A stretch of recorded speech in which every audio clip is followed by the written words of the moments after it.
Nauwi sa pagkabisto ng mahigit 100 milyong pisong halaga ng mga smuggled umanong sigarilyo ang paninitalang sana sa truck na nakitaan ng paglabag sa batas trapiko sa Pampanga. Nakatutok si June Veneracion. Pinara ng mga tauhan ng Highway Patrol Group ang truck na ito sa San Simon, Pampanga dahil sa traffic violation. Pero nang inspeksyonin, tumambad ang mga kahon ng smuggled na sigarilyo. It was concealed. Kinoncealed yan ng paleta.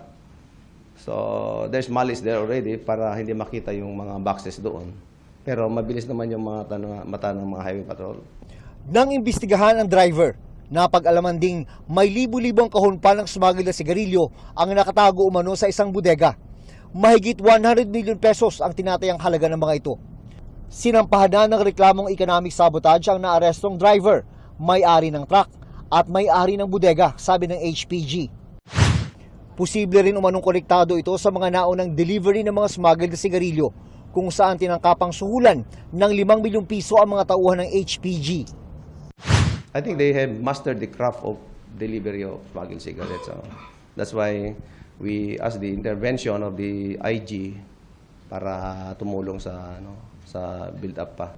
Sinusubukan pa naming kunin ang panig ng driver at iba pang nasampahan ng reklamo. Para sa GMA Integrated News, June Veneracion, nakatutok, 24 oras.